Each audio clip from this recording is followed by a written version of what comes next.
하나님을 보신 적이 있으시나요? 네, 성경은요, 하나님이 우리 눈에 보이셨다라는 표현을 쓰고 있습니다. 성경을 조금 아시는 분들은 구약에서 보면 하나님은 보이는 존재가 아니라는 것을 정확하게 알고 있어요. 왜냐하면 하나님을 만약에 우리가 보게 됐었을 때는 완전하신 그 하나님의 그 부정적인 그러니까 부정이 있는 우리들이 함께하기 때문에 그 죄가 같이 있는 이 부정한 사람은 거기서 소멸될 수밖에 없는 거죠. 그러니까 하나님께서 우리에게 나타나시지 못하셔서 안 나타나시는 것이 아니라 하나님이 우리들 앞에 나타나시게 되면 거기에는 죄와 같은 것들은, 죄와 관련된 것들은 다 없어져 버리게 되는 거예요. 빛이 비치잖아요. 빛이 비치면 여기에는 어둠이 싹 없어져 버리는 것처럼 완전하신 그 하나님이 나타나시게 됐었을 때는 불완전한 죄가 있는 존재들은 거기서 소멸돼 버리는, 없어져 버리는 문제가 발생하게 되는 거죠. 그렇기 때문에 하나님께서는 사람에게 나타나지를 않으시고 계시는 겁니다. 진짜 하나님께서 나타나신다 그러면 그 사람은 거기서 바로 죽는다는 자기의 모습을 알지 못하기 때문에 하는 얘기예요. 예전엔 그런 얘기하는 사람들이 많았습니다. 하나님 나타나봐. 그럼 내가 믿지. 지금 뭐 번개를 쳐서 나를 죽여봐. 내가 그럼 하나님을 믿지. 뭐 이렇게까지 얘기하는, 하나님을 조소하는 그런 많은 사람들이 존재하고 있었어요. 진짜 하나님이 나타나셨으면 어땠을까요? 그 가운데 진짜 죽음이 무엇인지를 그가 알게 될 것이고요. 그 순간 그는 지옥에서의 고통이 무엇인지를 정확하게 느끼게 될 것입니다. 하나님이 우리에게 직접적으로 나타나지 않는 것은 인간에게 주신 축복에 대한 부분인 거예요. 그러나 그것으로 끝나신 것이 아니라 하나님은 실질적으로 자신의 모습을 보여주는 것이 무엇인지를 저희들에게 드러내 주신 거죠. 그것이 누구시냐면 오늘 요한복음에서 얘기하고 있는 예수 그리스도, 그분을 통해서 살아계신 하나님이 어떻게 우리 눈에 보이는지, 또 살아계신 하나님이 어떤 분인지를 그분을 통해서 저희들에게 알려주신 겁니다. 요한복음은요, 성경을 이야기했었을 때는 성경에서 가장 기본이 되는 성경 중에 성경이 요한복음인 거죠. 제가 어렸었을 때는 요한복음만 요만큼 잘라가지고 그것만 나눠주신 분이 있었어요. 지금은 성경 하나 사시는데 어렵지 않으시죠? 성경이 요즘 얼마예요? 한 5만원, 6만원, 비싼 건 7만원, 8만원, 더 비싼 건 한 9만원에서 10만원 뭐 이렇게까지도 올라가기도 할 겁니다. 대체적으로 한 6만원, 7만원 그 정도 되지 않을까 싶어요. 근데 요즘은 성경 사시는 거 어렵진 않으시죠? 예전에는 성경 하나 사는 게 쉽지 않았던 시대를 살다 보니까 교회에서는요, 전체적인 성경을 나눠주기가 좀 어려워서 교회에서도 아주 작은 한 권을 나눠줬는데 그게 뭐죠? 요한복음이 중심입니다. 주로 요한복음만 이렇게 따로 해서 나누어줬던 그런 시대가 있었어요. 왜 요한복음을 나눠줬을까요? 그만큼 이 요한복음은 성경을 이야기할 때 가장 기본적인 거예요. 아마 교회를 다니신다라고 얘기하신 분이 요한복음을 처음부터 끝까지 한 번도 안 읽어보셨다. 이건 교회를 안 다니신 분입니다, 사실은. 내가 주님을 믿었다라고 얘기하는데 요한복음을 처음부터 끝까지 한 번도 안 읽어봤다라고 얘기하면 진짜 이건 큰 문제가 있는 거예요. 왜냐하면 하나님이 어떤 분인지에 대해서 내 스스로가 찾아보고자 하는 마음조차가 나에게 없었다는 거죠. 이거는 하나님을 찾는 부분들이 아닐 겁니다. 너무 단적인 것을 제가 얘기하는지 모르지만 그 정도로 요한복음은요, 성경 중에 성경이라는 것이에요. 그리고 요한복음의 가장 중심적인 것은 예수 그리스도 그분이 누구냐라는 것을 저희들에게 얘기를 하죠. 성경의 주제가 무엇이에요? 예, 성경의 주제가 예수 그리스도 그분이십니다. 성경의 소재를 우리가 얘기한다면 사랑이라고 얘기할 수 있겠죠. 성경의 주제가 예수 그리스도 그분이신데 그 예수 그리스도에 대해서 아주 잘 표현해주고 있는 것이 요한복음인 거예요. 물론 요한복음의 어떤 주제를 얘기한다든지 그렇다고 그러면 요한복음은 믿음이란 단어를 사용하게 됩니다. 중심적인 단어를 저희가 얘기한다 그러면 그것은 믿음이에요. 그러니까 예수 그리스도 그분이 누구신지에 대해서 표현을 해주고요. 그 예수 그리스도를 너희들은 믿어야 된다라고 얘기하는 게 요한복음의 중심적인 거죠. 저희 오늘 본문 말씀을 좀 넘으셔서 저희 요한복음 20장 31절을 보시면 요한복음 20장 31절이 요한복음의 주제가 되는 구절인 거죠. 요한복음 20장 31절에 오직 이것을 기록함은 너희로 예수께서 하나님의 아들 그리스도이심을 믿게 하려 하며 또 너희로 믿고 그 이름을 힘입어 생명을 얻게 하려 함이라. 믿음과 생명을 얘기를 하죠. 누구를 믿으라고요? 예수 그리스도, 하나님이신 예수 그리스도, 그분을 믿어야 된다라고 얘기합니다. 이게 요한복음을 쓴 목적인 거예요. 그러니까 저희가 요한복음을 생각을 하시면 이것을 통해서 예수 그리스도 그분이 하나님이신 것을 알려주기 위한 것이었구나. 그럼 왜 그분이 하나님이시냐면 하나님이신 그분이 왜 중요한 거냐면 우리가 그분을 믿음을 통해서 영원한 생명을 얻을 수 있는 것이구나라는 걸 저희들이 느끼게 되는 거죠. 그 요한복음 20장 31절에서 얘기하는 게 오늘 본문을 이야기하는 것과 똑같습니다. 그러니까 요한복음 1장 1절부터 18절까지의 말씀은 요한복음을 들어가는 문과 같은 구조인 거예요. 요한복음은 이런 것입니다 라는 것을 설명해 주는 게 1절부터 18절까지 내용이죠. 그리고 나서 이제 그 다음에 쭉 보게 되면 왜 예수 그리스도 그분이 하나님이신지에 대한 것을 설명을 쭉 해주고 있죠. 그리고 왜 그분을 믿어야 되는지에 대한 내용들을 같이 이야기를 해주고 있습니다. 이게 요한복음인 거예요. 우리가 교회를 다닌다라고 얘기했었을 땐 기본적으로 누구를 믿는 거예요? 밖에서 사람들과 얘기하다 보면 교회 다녀? 너 교회 믿어? 라고 얘기하시더라고요. 교회를 믿는다는 건 뭐죠? 그런 표현을 의외로 많이 쓰시더라고요. 너 교회 믿어? 뭐 이런 표현을 쓰시는데 교회를 믿는다는 게 무슨 얘기예요? 너 하나님을 믿냐? 이런 표현하고 똑같은 거죠. 교회를 다닌다, 교회를 믿는다 이런 표현들은 결국은 하나님을 믿냐라는 얘기를 하고 있습니다. 기독교인들이라고 얘기했을 때 우리가 교회를 다닌다라고 얘기했을 때 기본적인 전제는 뭐냐면 내가 하나님을 인정하고 있느냐는 거죠. 하나님을 인정하지 않는 사람이 교회를 다니는 건 조금 이해가 안 되는 부분이 없지 않아 있어요. 저희 아시는 분 중에서도 교회를 열심히 다니시고 헌금도 엄청 열심히 하시더라고요. 근데 얘기를 하다 보니까 성경을 안 믿는데요. 그래서 아니 그럼 교회를 왜 다니세요? 라고 물었더니 너 그렇게 질문할 줄 알았어? 라고 얘기하시더라고요. 어른이신데 저보다 나이가 많으신. 그러면서 하시는 얘기가 뭐냐면 관계 때문에 다니신다는 거야. 사람들과의 관계. 그 관계가 우리가 생각하는 그냥 좀 마음을 나누는 이런 관계가 아니라 그 경제적인 관계인 거죠. 이런 관계 때문에 다니신다고 본인 입으로 이렇게 얘기를 하시더라고요. 그래서 왜 성경이 사실인지에 대해서 조금 더 같이 얘기하는 시간들을 가졌는데 마음의 자체에서 교회를 다니는 기본적인 전제가 다르다 보니까 성경에 대해서 그렇게 깊게 생각할 만한 관심이 별로 없으셔요. 그리고 사람들의 관계들, 뭐 어떤 목사가 어떤 행동을 하는 부분들 이런 것에 대한 거는 생각을 많이 갖고 계시지만 실질적으로 성경이 무엇을 얘기하느냐 이것에 대한 관심을 별로 안 갖고 계시더라고요. 그거는 기독교인이 아닙니다. 정확하게 얘기하면. 기독교인이라고 얘기했었을 때는 그분이 살아계신 하나님을 믿느냐라는 전제에서부터 시작이 되고 있는 거예요. 하나님이 살아계심을 믿으시나요? 그 하나님의 살아계심이 믿어지는 것, 그것을 믿기 위해서 우리는 처음 교회를 다니기 시작하는 거예요. 왜냐하면 교회라는 기본적인 게 하나님께서 우리에게 어떤 것을 도우실 것이냐, 하나님이 나의 마음을 어떻게 인도하실 거냐라는 전제로 교회를 다니기 때문인 거예요. 교회에 오면 마음이 편해지니까 라고 얘기하시는 분들이 많이 있습니다. 교회에 오시면 마음이 편해지시나요? 교회에 오시면 마음이 불편해지시나요? 교회에 오시면 마음이 편해지신다는 기본적인 전제를 갖고 사람들이 교회를 오는 이유는 하나님이 무엇인가 내 마음을 안정시키거나 뭐 이럴 거라고 믿기 때문이에요. 물론 하나님이 안 계신다라고 생각을 해도 교회를 가면 왠지 갖고 있는 그런 경건한 모습들, 뭐 이런 모습들이 내 마음에 좀 안정을 준다라는 생각을 갖는 거죠. 다시 얘기하면 심리적인 거죠. 그런 부분들은.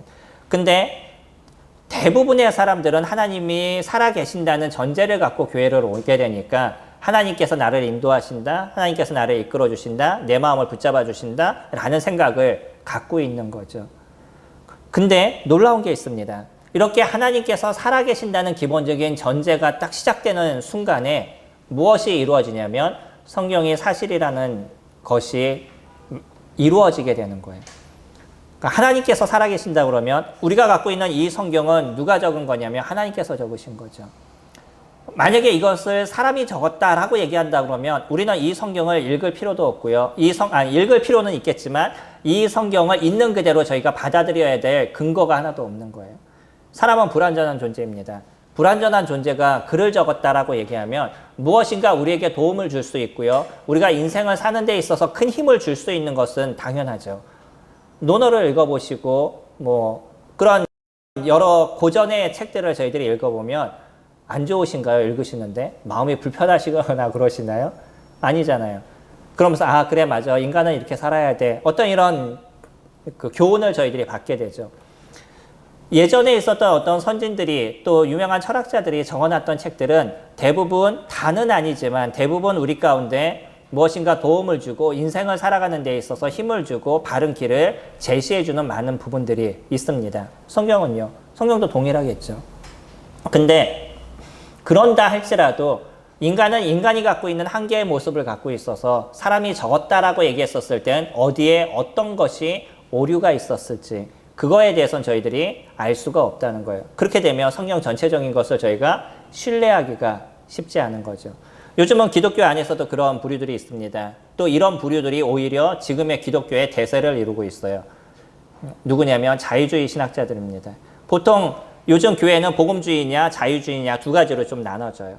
그러니까 자유주의는 성경을 보게 될 때 사두개인과 같이 성경을 봅니다. 그들은 기적이나 이적에 대한 것을 성경에서 받아들이지 않아요. 그러니까 성경 안에서 기적적인 것, 이적적인 게 나타나게 되면 그것은 다 지워버려요. 그래서 어떤 분은 아예 그런 내용을 지워버린 자기만의 성경을 만드는 사람이 있었다라는 얘기가 있을 정도로 성경을 그냥 인간적인 관점에서 성경을 보게 되는 거죠. 그러니까 무슨 도움을 많이 얻을 수 있습니다. 뭐 힘을 얻을 수 있는 부분들은 있어요. 그러나 하나님의 어떤 능력이라든지 하나님의 역사라든지 이런 것을 받아들이지 않다 보니까 사실은 성경을 하나님을 믿는다라고 얘기할 수가 없겠죠. 이건 무서운 얘기입니다. 이런 마음에 참된 예수 그리스도를 영접하지 않은 사람들이 그 사람이 공부를 통해서 교회를 이끌고 또 학문적으로 교회를 만들어 가다 보니까 이런 모습들이 크게 나타나고 있는 거예요. 근데 일반적으로는요, 이 복음주의에 속한 복음주의에 속한 사람들은 성경을 있는 그대로, 그러니까 성경의 무호성을 그들은 인정하는 사람들인 거죠. 저희들도요, 성경의 온전함을 인정합니다. 왜 그러죠? 그것이 하나님이 지으신 것을 저희들이 인정하기 때문인 거예요. 하나님께서 성경을 지으셨다는 걸 저희들이 인정하는 순간에 그 안에 있는 모든 내용들을 저희는 가감없이 받아들이게 됩니다. 그것이 가능할 수 있었던 게 뭐냐면 저희들이 보면요. 1절에 태초에 말씀이 계시니라 이 말씀이 하나님과 함께 계셨으니 이 말씀은 곧 하나님이시니라. 태초에 말씀이 계셨습니다. 이 말씀이라는 단어, 로고스라는 단어인데 이거는 헬라어로 얘기하면 로고스지만 실질적으로 로고스를 우리가 얘기하는 말, 워드 아니면 말씀 뭐 이런 걸로 대체할 수 있는 그런 단어는 아니에요. 그냥 이 단어를 그냥 로고스라고 사용을 했다 그러면 조금 더 정확하게 우리가 인지가 됐었을 텐데 이 단어를 갖다 말씀이라는 것 이렇게 적어 놓다 보니까 오히려 조금 더 고민하게 되는 그러니까 번역상으로 고민하게 되는 문제가 발생하게 됐습니다. 하나님은 로고스 그 자체이신 거예요. 그러니까 로고스라는 그 자체는 예수 그리스도는 로고스 그 자체이신 거죠. 그 로고스가 누구와 함께 있었냐면 하나님과 함께 있었다라고 얘기해요. 그렇기 때문에 그 로고스가 누구냐면 하나님이시다라고 표현하고 있는 거죠. 근데 이분이요 하셨던 게 뭐냐면 2절에 그가 태초에 하나님과 함께 계셨고 만물이 그로 말미암아 지은 바 되었으니 지은 것이 하나도 그가 없이는 된 것이 없느니라. 예수 그리스도 그분이 그러니까 로고스라는 그 말씀이라는 분이 하나님과 함께 계셨어요. 하나님과 함께 계셨었는데 그분이 태초에 어떤 일을 하셨냐면 이 세상을 창조하실 때 그분이 함께 하셨습니다. 그러면 그분은 무엇을 하신 거냐면 세상을 창조하신 분이었던 거죠. 세상을 창조하신 하나님이라고 얘기했었을 때는 그분의 능력이 무엇인지를 저희들이 기억할 수 있죠. 어저께는 저희 딸과 같이 우리나라 동물 중에 최고의 포식자가 뭔지 아셔요? 삭입니다. 삭. 우리나라에서는 최고의 포식자가 삭이에요. 보통 뭐 호랑이, 사자 뭐 이 정도 우리가 생각하잖아요. 근데 우리나라는 없잖아요. 근데 그나마 최고의 포식자가 삭인데 이 삭이 새를 잡아먹는데 대단해요. 아니 어떻게 4발 가진 동물이 새를 잡을 수 있는지 이거는 다른 동물들은 잘 하지 못하는 것 중에 하나인 겁니다. 저희 집에 길고양이 있다고 말씀을 드렸잖아요. 이 길고양이도 조금 자기가 능력을 발휘하면 새를 잡더라고요. 그래서 어느 날 잡아서 저희 집에다 이렇게 갖다 놔줘요. 저희는 기겁을 하지만 걔는 나름대로 무슨 보상을 하는 건지 그 새를 잡아다 이렇게 던져놔줘요. 가끔. 지금은 이제 많이 늙어서 못 잡는데 삭이 새를 잡을 때 그 움직이는 모습은요. 낙엽이 있는데 낙엽에 발을 이렇게 갖다 대는데 어떻게 살짝 갖다 대서 소리가 안 나요. 신기하지 않아요? 이렇게 등치가 있는 그 동물이 4발 달린 동물이 걸어가는데 손을 이렇게 갖다 대는데 나뭇잎을 대는데도 소리가 안 나게 움직여요. 너무나 놀랍죠. 근데 이런 걸 보면서 사람들이요. 저절로 만들어졌다라고 얘기해요. 전 사실 그것을 믿기가 너무 어려운 거예요. 이렇게 정교한 부분이 정교하게 만들어져 있는 동물, 그냥 삭이라고 얘기하면 그래 뭐 그런 동물이 있어. 우린 그러고 말잖아요. 그 동물이 뭐 어떻게 대단하고 이 동물이 뭐 어떻게 움직이고 굳이 그것에 대해서 관심을 그렇게 많이 갖지 않는단 말이에요. 그냥 하찮은 동물이라고 생각하는 이 동물 하나가 움직이는 모습을 보면 너무나 놀랍게 만들어져 있다는 거예요. 근데 이것이 저절로 만들어졌다. 저희들이 그것을 이해하는 것이 더 힘든 겁니다. 하나님께서 이 세상을 창조하셨다라는 단서, 기본적인 전제가 딱 이루어지면 이 모든 것이 이해가 되기 시작해요. 왜죠? 전능하신 분이기 때문에. 저희가 움직이는 모습들, 사람이 움직이는 이 사람의 모든 모습에서도 사람이 이렇게 정교하게 움직일 수 있는 그 자체를 하나님께서 만드셨다 그러면 그것이 이해가 됩니다. 근데 지금은 저희들이 로봇을 만들지만 로봇이라는 그 자체도요. 얼마나 많은 과학자들이 얼마나 많은 돈을 투자하고 얼마나 많은 수고와 노력을 했는데 지금 기껏해야 BTS 그 따라하는 그 4발 달린 그런 로봇 만든 거 그거 보고서도 사람들 대단하다라고 얘기하잖아요. 보신 적 있으셔요? 우리나라 현대에서 미국에 있는 한 그 로봇 기업을 인수를 했습니다. 그 인수를 해서 같이 그 광고를 찍었는데 어떤 광고를 찍었냐면 그쪽에서 만든 로봇을 우리나라 BTS, 그 유명한 BTS가 같이 춤을 추는 거예요. 그것을 찍어가지고 전 세계적으로 그 광고를 했더니 예전에 그들이 갖고 있었던 광고와 현대가 인수했었던 광고가 완전 차이가 나는 거죠. 그러니까 그 기업이 그냥 확 올라간 거예요. 근데 거기에서 오면 사람들 박수치고 어떻게 저렇게 정교하게 만들 수 있냐고 로봇을 이렇게 얘기를 합니다. 거기다 투자된 돈이 얼마인지 아셔요? 그 인간이 그 얼마나 오랜 기간을 또 그것을 만들었어요. 근데요, 지금의 사람처럼 그냥 2발로 걷고, 직립보행하는 2발로 걷고, 2손을 움직이면서 자기를 방어할 수 있고, 이런 모든 기능을 갖고 있다는 이 자체가 저절로 됐다라고 얘기하는 거는 이건 불가능한 거예요. 제가 갖고 있는 그 기본적인 그 이성으로 저희가 생각을 해보면, 제가 생각을 해보면 이거는 불가능한 거죠. 근데요, 하나님이 살아계신다라고 얘기하면 이 모든 것이 저희가 이해가 되기 시작하는 거죠. 하나님이 세상을 창조하셨습니다. 거기에 누가 함께 하셨다고요? 예수 그리스도, 그분이 함께 하셨다는 거예요. 이것이 놀라운 은혜, 놀라운 것이죠. 하나님은요, 저희들에게 하나님의 그 모습을 보여주기 원하셨다는 거예요. 사람들이 하나님을 보기를 원하는 그 간절한 마음들, 그런 마음들을 하나님께서는요, 예수 그리스도 그분을 통해서 저희들에게 이루어 주셨어요. 단지 그냥 보여주시기 위한 것이 사실은 아니었고요. 인간을 구원하시기 위해서, 인간이 갖고 있는 이 모습을 새롭게 하기 위해서는 인간의 죄에 대한 문제를 해결해야 됐던 거죠. 그러기 위해서는 무엇만이 가능했냐면 인간과 동일한 그런 모습을 갖고 있는 완전한 존재가 저희들에게 있어야만 했다는 거예요. 그래서 하나님께서는 말씀인 그 예수 그리스도 그분을 이 땅에 보내주시게 된 거죠.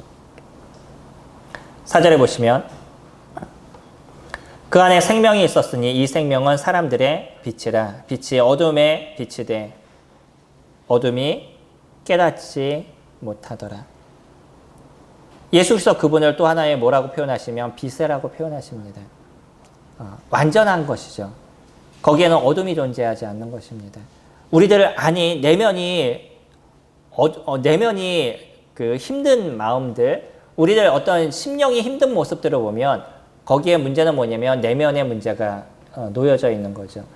어떤 세상을 향한 불평과 불명과 아니면 다른 사람에 대한 악한 심령과 아니면 내 안에 있는 자신의 자체에 대해서 비하하는 모습과 이런 많은 것들이 내 안에 존재하면서 사람의 그 심령이 어두워져 버리는 거예요. 그렇게 되면 세상을 어둡게 보기 시작합니다. 저희가 셀로판 종이로 이렇게 보면 빨간색을 보면 세상이 빨갛게 보이고 노란색으로 보면 세상이 노랗게 보이는 것처럼 내가 갖고 있는 심령이 어두우면 세상을 보는 모든 것이 다 어둡게 보이는 거예요. 성도님들 어떠셔요? 세상이 밝게 보이셔요? 세상이 어둡게 보이셔요? 이 세상이 살기가 힘든 곳으로 보이셔요? 그래도 이 세상을 살면서 주시는 은혜가 많다라는 생각을 갖고 보셔요. 이건 우리 내면의 문제입니다. 내 내면에서 이 세상을 어떻게 보느냐에 따라가 내 내면이 어떻게 정리가 되어 있는지에 따라서 이 세상을 보는 모습들이 달라져 가는 거예요. 한국의 모습을 보면서도 정치가 문제고 경제가 문제고 뭐가 문제고 무지가 문제고 내가 생각을 그런 식으로 갖고 있으면 세상이 항상 다 문제로 보여지는 거예요. 근데 우리가 갖고 있는 좋은 것으로 빛으로서 우리의 내면을 채워놓으시면 세상을 볼 때 빛을 통해서 세상을 보게 되는 거죠. 한국이 생각보다요, 우리가 생각하는 것보다 살기가 좋은 나라입니다.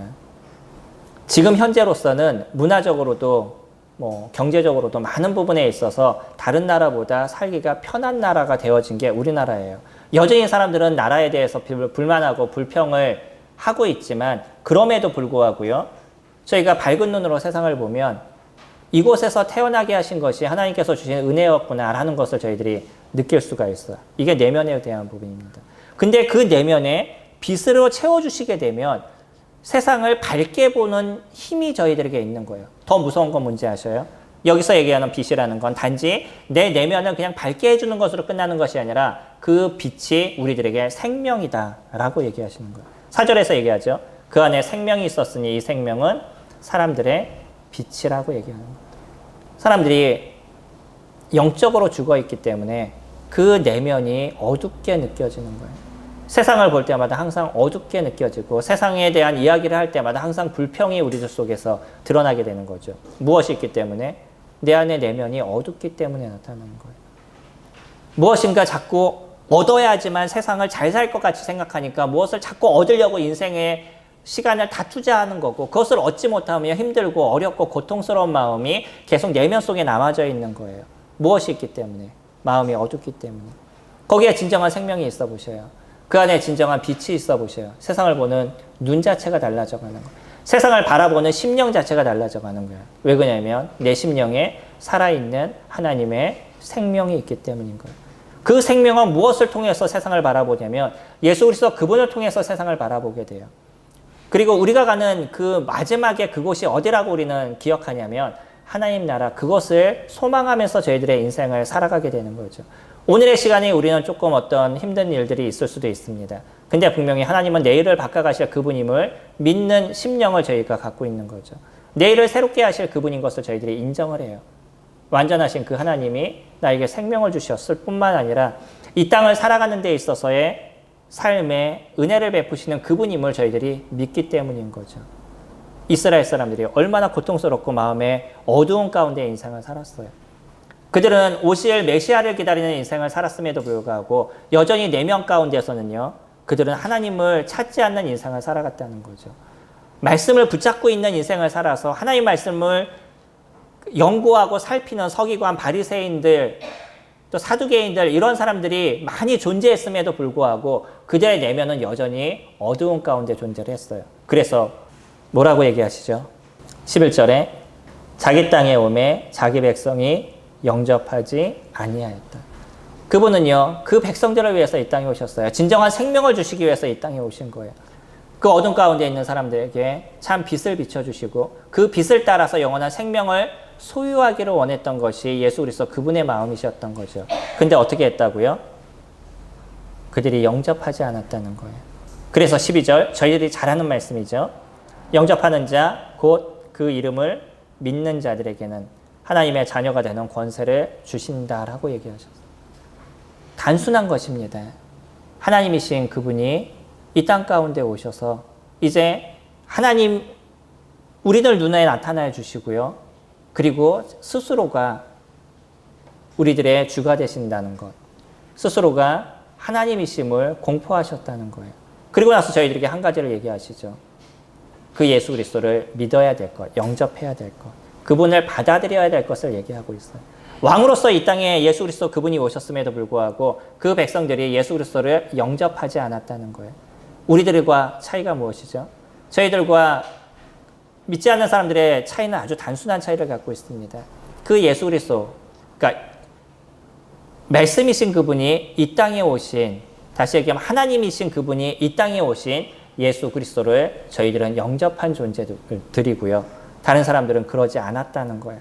거기에는 엄청난 차이가 발생하게 됐던 거죠. 우리는 그분을 영접함을 통해서 빛이신 그분, 생명이신 그분이 우리들 안에 존재하게 돼서 우리가 영원한 생명을 소유할 수 있는 은혜가 이루어지게 된 거죠. 구원이라는 건 아주 단순하게 저희들 가운데 만들어집니다. 그거는 그 예수 그리스도를 인정하는 것, 예수 그리스도를 영접하는 그 하나를 통해서 저희들에게 이루어 주신다는 거예요. 근데 이 하나에는 너무나 많은 것이 포함되어져 있습니다. 그것이 무엇이냐면 예수 그리스도 안에서 사는 것이냐, 예수 그리스도에서 밖에서 사는 거냐는 거예요. 영접이라는 표현을 통해서 우리가 정확하게 인지해야 될 거는 내가 예수 그리스도를 영접했습니다라는 그 순간부터는 예수 그리스도 안에 살아갑니다라는 고백이 정확하게 만들어져 가는 거예요. 많은 사람들이 교회를 다닙니다. 그리고 많은 사람들이 예수를 믿는다라고 얘기하고요. 예수를 통해서 복을 얻는다라고 외치는 많은 사람들이 있어요. 근데 그들의 실생활에서는 예수와 상관없는 인생을 살아가고 있는 거죠. 예수를 영접했다라는 것, 예수님을 받아들였다는 것은 예수 그리스도의 백성으로서 그분의 음성 속에서 나는 살아갑니다라는 고백이 있는 거죠. 그리스도 안에서 거하는 존재인 거예요. 세상에서 얘기하는 세상의 어떤 길과 세상 사람들이 얘기하는 잘 살아가는 것을 따라서 인생을 살아가는 것이 아니라 주님이 저희들에게 얘기하신 그 말씀이 무엇인지를 듣고 알고 깨닫고 그 안에 거하는 인생을 살아가는 것, 그것이 예수 그리스도를 영접했다라고 얘기하는 거죠. 그러니까 어두웠던 저희들의 심령에 빛으로서 밝아져가는 것이 무엇인지를 저희들도 경험하게 되는 거예요. 세상에서 얘기할 땐 이것을 해야지 네가 조금 더 행복해, 저것을 해야지 조금 더 행복해, 이것을 얻어야지 네가 조금 더 행복해 라고 얘기하는 그 무엇인가를 계속 얘기하는데 막상 그것을 취해도 잠시의 어떤 즐거움은 있지만 뒤돌아서면 여전히 냉랭한 우리들의 심령들, 어두운 우리들의 마음들은 계속적으로 변하지 않는데 예수 그리스도를 영접하고 나서 그리스도 안에 거하다 보니까 그런 모든 것들이 우리 가운데 의미가 크게 없다는 거, 살아가는데 도움은 되지만 인생에 있어서 그렇게 크게 도움이 되지 않는다는 걸 저희들이 깨닫게 되고요. 누구를 통해서만 우리가 희락이 오고 누구를 통해서만 은혜의 삶을 저희가 살아갈 수 있냐면 예수 그리스도 그 음성을 따르는 삶 속에서만 진정한 은혜의 삶을 저희가 살아갈 수 있다는 것을 저희들이 정확하게 깨닫게 되는 거죠. 당연히 그럼 누구를 따르겠어요? 예수 그리스도 그분을 따르지 않나요? 내가 살아가는 삶, 목적, 행동, 나의 물질, 모든 게 어디에 중심이 되겠어요? 예수 그리스도 그분이 중심이 되는 삶이 저희들에게서 만들어져 가는 거죠. 이것을 영접이라고 얘기합니다. 이것을 통해서 저희들에게 주시는 것이 무엇이냐면 하나님의 자녀가 되는 권세를 저희들에게 주신대요. 하나님의 백성으로서 끝나는 것이 아니라 하나님의 자녀가 되는, 저희들의 양자 삼아 주신다라고 얘기하죠. 이 양자를 삼아 주신다는 건 이제 우리에게 무엇이 허락이 되느냐면 천국의 기업이, 하나님의 기업이 우리에게 허락이 되는 거예요. 제가 만약에 죽음을 당하면 제가 갖고 있는 재산이 누구한테 넘어가요? 저희 자녀들한테 넘어가게 되죠. 내가 갖고 있는 소유권이 이제 자녀들에게 소유권이 되어버리는 거죠. 우리가 하나님의 양자가 되는 순간에 우리는 누구의 소유권을 얻는, 누구의 기업을 얻는 삶이 되었냐면 하나님의 소유권을 얻는 존재가 되어졌다. 단순하게 그냥 영원한 생명을 얻습니다, 이것으로 끝나는 게 아니라 천국의 기업을 얻는 인생을 저희들이 살아가는 거예요. 하나님께서 갖고 계신 그것을 우리에게 상속해 줄 수 있는, 상속해 주시는 그런 삶을 저희가 살아가고 있는 거예요. 얼마나 놀라운 인생을 살아가죠. 근데 왜 하나님을 안다라고 얘기하는 사람들이 그렇게 세상의 것들을 취하지 못해서 세상의 것을 그렇게 갖지 못해서 힘들어하면서 인생을 살아가죠. 이거는 예수 그리스도를 알지 못하기 때문인 겁니다. 왜 마음 가운데 그토록 힘들고 고통스러움의 이야기를 끊임없이 하는 인생을 살아가죠? 빛이 그 심령을 건드려주지 않았기 때문이에요. 하나님의 빛이 우리 가운데 있지 않기 때문인 거죠. 주님의 빛이 저희들에게 있어요. 완전하시고 온전하신 그 하나님이 저희들의 심령 가운데 있어요. 저희들의 어둠의 심령을 비춰주는 시간들을 주님은 매일의 삶에서 저희 가운데 인도해 주셔요. 때로는 보이는 것으로 해서 조금 힘들고 아니면 주변에 있는 사람들로 조금 어려움의 문제가 있어도 여전히 그분이 그것을 해결해 가시는 것을 저희는 기다리게 되는 거죠. 이게 빛된 삶을 살아가는 사람들의 기본적인 특징에 대한 모습입니다. 13절 이는 혈통으로나 육정으로나 사람의 뜻으로 나지 아니하고 오직 하나님께로부터 난 자들이니라. 이제는 어디로서부터 났어요? 저희가 혈통, 그러니까 부모님의 그 핏줄을 따라서 태어난 존재들이 아니라 이제는요 하나님으로부터 난 자가 되었다라고 얘기해요. 완전한 다른 모습이 되어지던 거죠.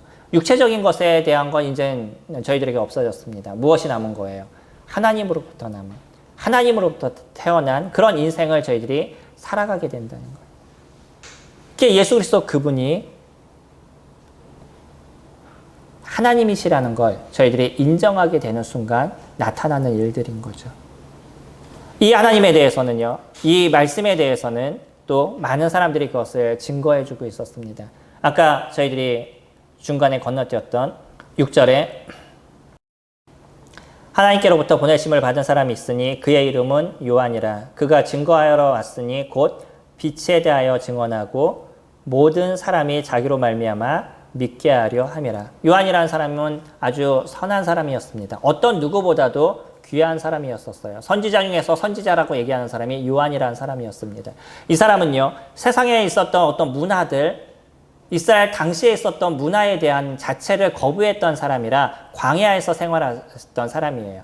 그래서 이 요한이 있었던 당시에 한 분파가 에스네파라는 분파가 있습니다. 거기에 침례 요한이 속했던 사람으로 우리는 대부분 분별을 하고 있어요. 이런 에스네파 사람들은요, 광야에서 세상의 문화들과 단절시키고 오직 하나님의 말씀을 따르기를 원하는 세속적인 것을 취하지 않으려는 그런 마음을 갖고 있었던 부류들이었었어요. 거기에 침례 요한은요, 사람들로 하여금 잘못된 것에 대해서 회개하게 만들고 하나님께 돌이키게 하는 그런 일들을 침례 요한이 했던 거죠. 어떤 누구보다 대단한 사람으로 인정했던 것이 침례 요한이었습니다. 근데 그는 뭐라고 얘기하냐면 나는 빛이 아닙니다. 내가 이렇게 깨끗하게 살아가서 나는 당신네들보다 낫습니다. 그렇게 표현하는 것이 아니라요. 나는 이 빛이 아니고요. 이 빛에 대해서 증언하는 사람입니다. 그 빛은 누구냐면 이제 내 뒤에 오실 예수 그리스도 그분이십니다. 이것을 증언한 것이 침례 요한이라는 거예요. 15절에 요한이 이에 대하여 증언하여 외쳐 이르되 내가 전에 말하기를 내 뒤에 오시는 이가 나보다 앞선 것은 나보다 먼저 계심이라 한 것이 이 사람을 가리켜 한 것이라. 예수 그리스도 그분이라는 거죠. 그가 끊임없이 외쳤던 것. 이 땅에 메시아가 오실 것입니다. 그분이 당신들을 구원하실 것입니다. 당신들의 죄를 이분이 해결해 주실 것입니다. 라고 얘기했던 그분이 예수 그리스도 그분이시라고 요한은 이것을 선포하고 이야기했던 사람이에요. 당시에 그렇게 유명했던 사람이 그 뒤에 오셨던 자기보다 어렸던 육체적으로 얘기한다 그러면 육신적으로 얘기한다 그러면 자기보다 어렸던 그 사람이 메시아임을 선포하는 일들을 이루었던 거죠. 그리고 나서 예수 그리스도께서 십자가에서 죽으시고 주님의 나라로 가시게 됐었을 때 그 이후에도 많은 사람들이 예수 그리스도를 증언하는 삶을 살아왔던 거죠. 이것이 2000년의 기독교 역사 속에서 계속적으로 남아져 있었던 것입니다. 오랜 기독교의 역사는요, 순교의 역사예요. 이 세상을 지배하는 공중의 권세 잡은 자들은 끊임없이 예수 그리스도를 믿는 사람들을 핍박하고 그들이 예수 그리스도에서 떠나게 하도록 일들을 이루어 가셔서 많은 사람들이 순교의 삶을 살았습니다. 그들은 단 하나 예수 그리스도를 믿는다는 것, 예수 그리스도가 나의 주님이시라는 것을 버리지 않는 그 하나로 인해서 그들의 목숨을 내놓는 인생을 살았어요. 너무나 놀랍지 않으시나요? 어떻게 내 목숨을 내놓는 삶을 사람들이 살아가겠어요? 그것도 한둘도 아니고 그렇게 수천 명의 사람들이 자신의 목숨을 내놓으면서까지 마지막까지 나는 예수님을 믿습니다. 그런 고백을 어떻게 할 수 있겠어요? 무엇으로 가능하죠? 그냥 신념으로 가능할까요? 물론 우리나라 사람들이 나중에 나라의 독립을 위해서 자기의 목숨을 버렸던 많은 사람들, 그 신념을 위해서 그런 일을 했던 사람들도 많이 존재를 하죠. 근데 전 세계적으로 그 많은 사람들 중에 예수 그리스도를 영접했다라고 얘기하는 사람들은 그 나라의 사람들로 인해서 받았던 많은 핍박 속에서도 동일하게 그들은 그들의 신앙을 지키는 일들을 이루었던 거죠. 지금도 한 나라에서는 끊임없는 기독교인들을 핍박하고 있습니다. 겉으로는 아닌 것처럼 얘기하고 공인된 그런 기독교가 있지만 그런 기독교 안에선 참된 예수 그리스도를 영접하는 것이 아니에요. 거기에는 복음이 전해지는 것이 아닙니다. 그 지하에서 많은 사람들이 목숨을 내놓고 그렇게 예수 그리스도를 섬기고 있어요. 불 하나 켜고선요. 혹시 그 나라에서 경찰들이 올까봐 불 하나 켜놓고 성경을 같이 보면서 함께 떡과 잔을 나누고 누군가 성경을 몰래 갖다 반입해주면 그 성경을 서로 나눠갔는데 희열을 느끼는 너무나 감사해서 눈물을 흘리는 그 동영상 보신 적 있으시나요? 제가 아직도 그 동영상이 제 머릿속에 그대로 남아있어요. 성경을 이만큼 갖다 줬는데 그거를 서로 나눠가지면서 붙잡고 흐느껴오는 내가 성경을 지금 손에 쥐었다라는 그 하나로 인해서 저희들 안에 있어 성경이 얼마나 많은 성경을 저희가 갖고 있어요. 집에서만 해도 몇 개의 성경들을 저희들이 갖고 있잖아요. 저도 여러 나라의 언어로 되어 있는 한문, 일본어, 영어, 히브리어, 헬라어, 한글 각종의 성경을 제가 다 갖고 있습니다. 근데 점점 저의 마음에도 그거의 어떤 소중함을 때로는 놓칠 때가 있지만 그들은요 단 한 권의 성경을 내 손에 쥐어졌다는 그 하나로 인해서 그렇게 흐느끼는 것을 보게 되는데 어찌 그럴 수 있겠냐는 거예요. 그들 안에 진정한 예수 그리스도가 있기 때문인 거죠. 그들의 믿음이 이 땅에 오신 예수 그리스도를 영접한 심령이 그들에게 있기 때문에 그들의 목숨보다 그리스도를 소중하게 여기는 일들을 이뤄가고 있는 거죠. 저희가 알고 있는 바울은요. 고린도서 15장에서 예수 그리스도 그분이 부활하심을 증거했었습니다. 그러면서 당시에 제자들이 부활하신 예수 그리스도를 보았고요. 그때 여인들이 부활하신 예수 그리스도를 보았고요. 그리고 500여 형제들이 부활하신 예수 그리스도를 보았다라고 얘기합니다. 그리고 그 당시 고린도전서를 적는 그 당시 예수님의 부활하심을 보았던 사람들이 대부분 살아있었다라고 얘기를 해요. 만약에 그 책이 거짓이라 그러면 그가 썼던 그 편지에 대해서 사람들은 그것을 받아들이지 않았을 겁니다. 그 편지가 지금까지 남아있지 않을 것이에요. 성경으로 지금까지 존재하지 않을 겁니다. 사람들이 그것을 인정했다는 거예요. 많은 사람들이 부활하신 예수 그리스도를 본 것에 대해서 그들은 알고 있었다는 거예요. 그렇기 때문에 그 성경이 지금 저희 가운데도 존재하고 있는 거죠. 많은 사람들이 증거했습니다. 예수 그리스도 그분이 하나님이신 것에 대해서, 예수 그리스도 그분이 이 땅에 오신 메시아이심에 대해서 많은 사람들이 증거를 해주고 있다는 거예요. 요한복음은요. 저희들에게 그것을 이야기를 하고 있습니다. 16절에 우리가 다 그의 충만한 데서 받으니 은혜 위에 은혜로라. 율법은 모세로 말미암아 주어진 것이요 은혜와 진리는 예수 그리스도로 말미암아 온 것이라. 본래 예수님을 본 사람이 없으되 아버지 품속에 있는 본래 하나님을 본 사람이 없으되 아버지 품속에 있는 독생하신 하나님이 나타나셨느니라. 하나님 품속에 있으셨던 그 하나님의 아들이셨던 예수 그리스도 그분이 이 땅에 오심을 통해서 하나님이 어떤 존재인지에 대해서 저희들에게 직접 보여주신 것이죠.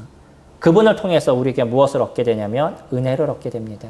모세가 이야기했던 하나님의 법인 율법은 죄를 깨닫게 하는 일들을 이뤘고 이 죄를 스스로 해결하려니까 오히려 율법을 볼 때마다 고통스럽고 아픔의 모습을 사람들은 가졌지만 예수 그리스도 그분을 통해서 그분이 주신 은혜를 정확하게 깨닫고 단지 믿음을 통해서 하나님의 자녀가 된다는, 이 죄에 대한 모든 것을 해결해 주신다는 이 하나의 소식을 통해 사람들은 진정한 은혜가 무엇인지를 거기서 알게 된 거죠. 저희들은 그런 은혜를 얻은 사람들입니다. 요한복음은 그것을 설명해 주고 있어요. 오늘부터 시작해서 저희는 요한복음에 대해서 계속 교제해 나갈 것입니다. 그래서 그 속에 숨겨져 있는 예수 그리스도 그분이 어떤 분인지를 저희가 다시 한번 기억해 보고, 왜 그 예수 그리스도를 저희들이 믿어야 되는지, 우리가 갖고 있는 이 믿음이 왜 이렇게 소중하고 중요한 것인지를 다시 한번 생각해 보는 그런 시간을 앞으로 갖기를 원합니다. 예수 그리스도 그분에 대해서 이야기하시면서 그분은 이 땅을 창조하신 하나님이다 라고 얘기하십니다. 그리고 그분이 그 하나님이심에 대해서 많은 사람들이 증거해 왔습니다. 이것이 2000년의 기독교 역사 속에 이루어져 왔던 것이죠. 그 예수 그리스도를 통해서 우리들 마음에 빛이 비치는 그런 인생을 사시기를 소망합니다.